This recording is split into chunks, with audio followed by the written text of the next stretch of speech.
Welcome to the empowering world of Soultalk. People do not remember you for what you are. They do not remember you for what you do. They do not remember you for what you say to them.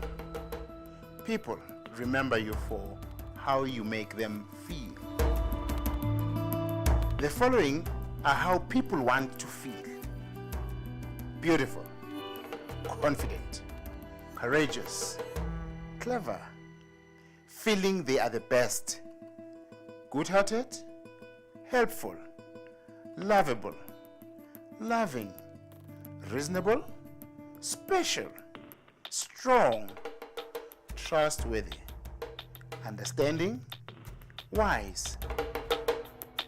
Soultalk has motivational programs which bring out the best in people. The programs bring out all of the above qualities that have been mentioned in any human being. These programs have proven results for over 15 years among the youth, students, parents, teachers, university lecturers, managers, civil servants, the police, prison warders, prisoners, soccer players, churchgoers, farmers, and nurses. Other activities include leadership development, team building, diversity management, organizational enrichment, shared values, and coaching. Behind these dynamic and empowering programs is me, Mike Mwendane. And that's because I am committed to help change mindsets and help people to value themselves, to take responsibility, and to leave a legacy behind them. 6 attributes that I must know of myself. Where do I draw this from? I draw it from the fact that we are humans, and every human being needs to know himself or herself within these attributes, because these are the attributes that make us to happen. Needs, for instance. If I don't understand my needs, it means that I'll confuse them. I will operate on material needs, and whenever I meet with anyone, I operate with that person on material needs. Have you heard our people actually say, what is in it for me?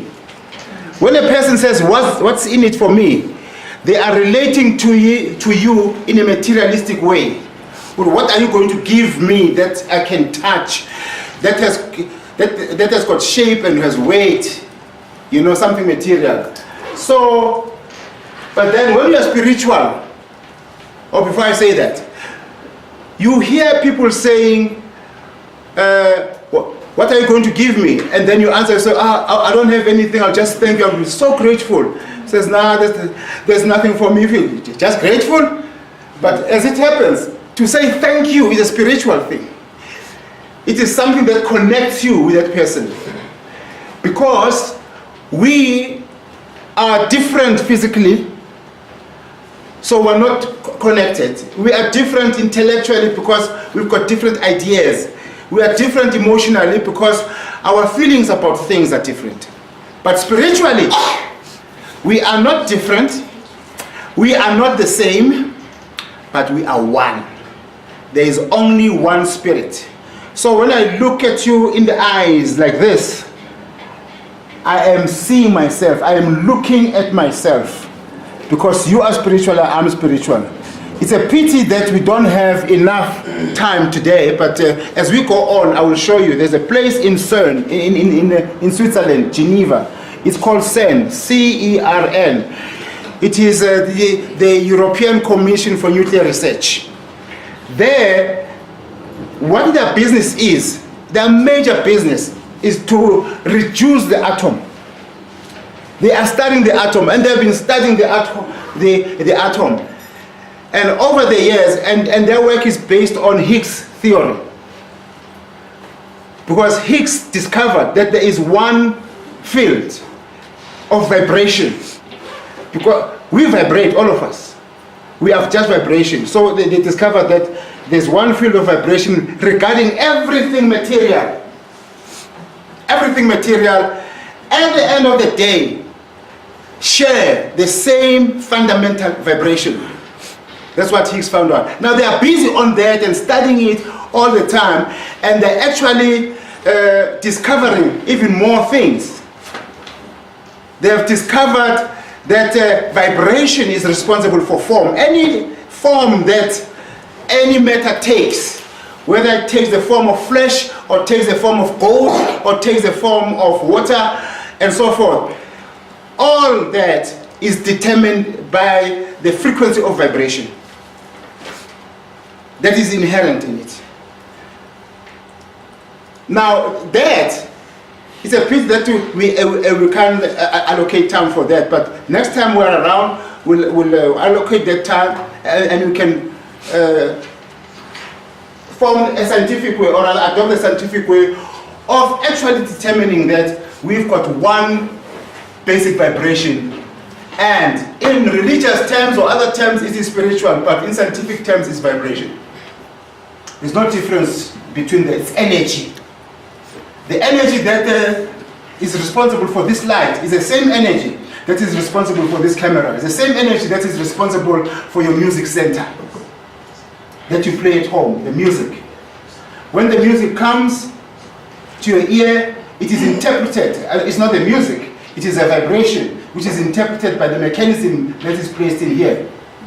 When the broadcast takes place from SABC here, the broadcast is spread. It goes into every direction. And when your radio is on, and it is set on that frequency, if it's say 86 megahertz, and SABC this side has got 86 megahertz, is broadcasting at the level of 86 megahertz, which is vibration, the frequency. Now the frequency is the distance between these apexes that you see in the vibration. Now when that happens, your radio, because it is set on 86 what you call megahertz, and SABC is broadcasting at the same level, the two resonate. When two things resonate, or two sources of energy resonate, we are actually saying that this one is vibrating and that one is vibrating, because everything is vibration, it's energy. So that vibration, those two things, because they vibrate the same, we say they resonate, and the law of attraction kicks in. So things that vibrate at the same level, they attract each other.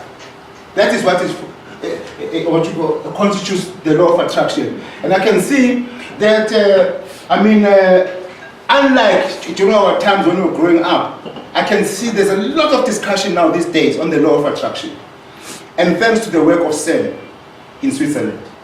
Because now we know what vibration means and all that.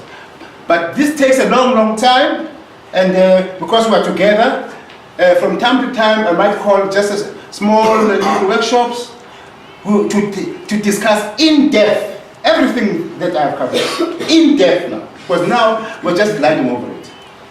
But then I started this discussion by saying that when I see you, I look into your eyes, I see myself. Because it doesn't matter whether you're white and I'm black, but our vibration is the same. Identical. One thing. Now, when people relate to you at that level, when I relate to you at that level, I cannot hurt you. Because I know you are me. By hurting you, I'm hurting myself. I cannot steal anything from you. Because by stealing anything from you, I'm stealing from myself and hurting myself. I cannot rape you. Because when I evaluate you like that, I'm violating myself. So can you imagine if everybody in this campus realize, acknowledges, and accepts our common spirituality, what kind of peace we will have, not only in this university, but throughout the country, if everybody could share this information and allow themselves to embrace this information.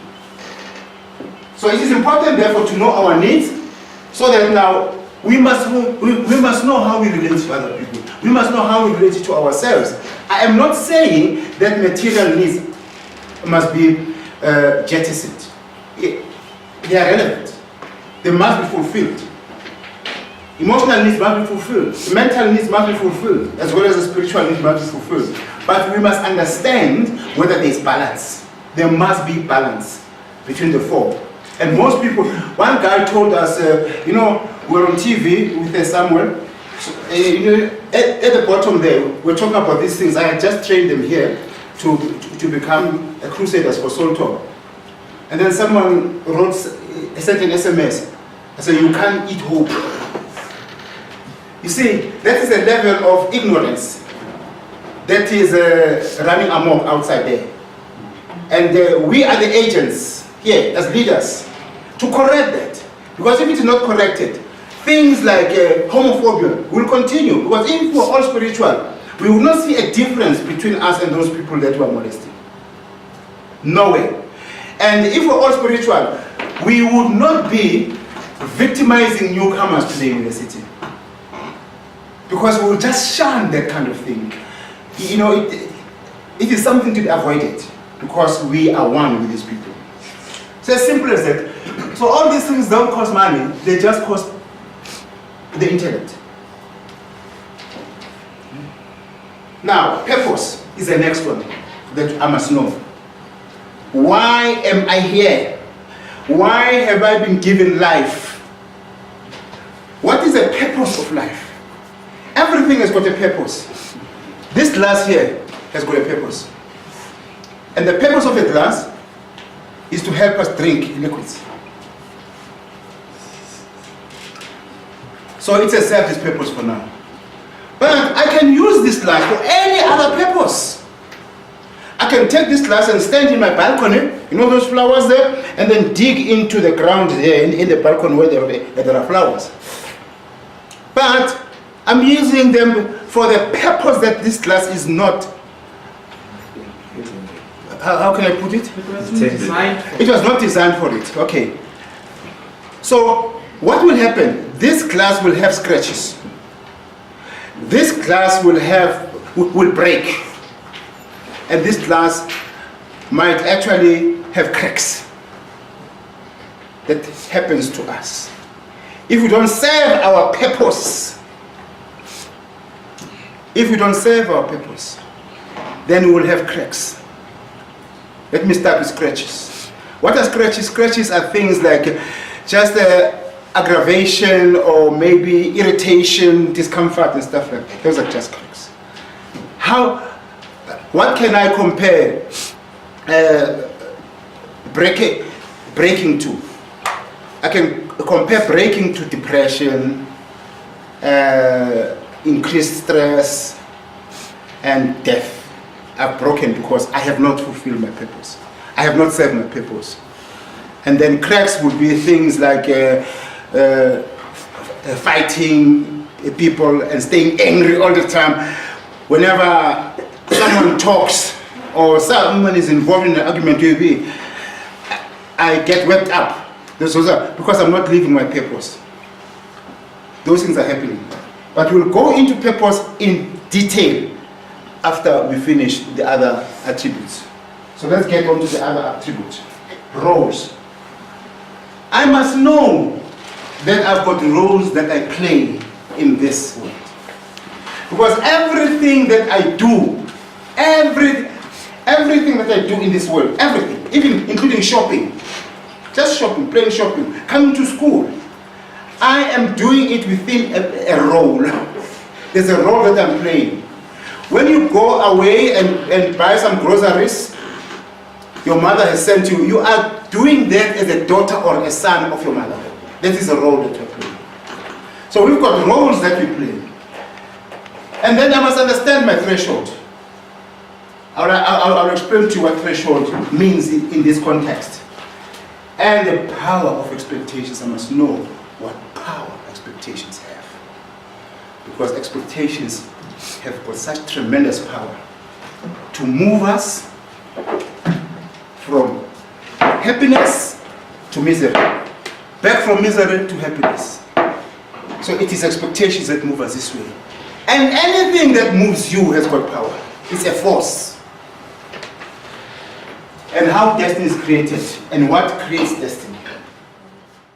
My particular target to destroy is materialistic thinking, which is responsible for lack of vision, myopia, reduced productivity, corruption, and demotivation in this country.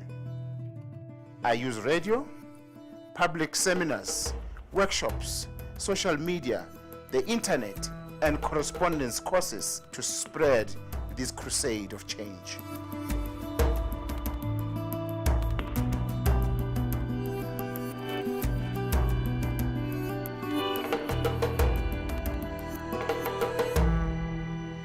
Your organization, whatever organization it is, can benefit immensely in terms of corporate organizational enrichment, as well as social investments programs from Soultalk's programs. And to contact me and my organization, visit our website, which is www.soultalk.co.za. That's how easy it is.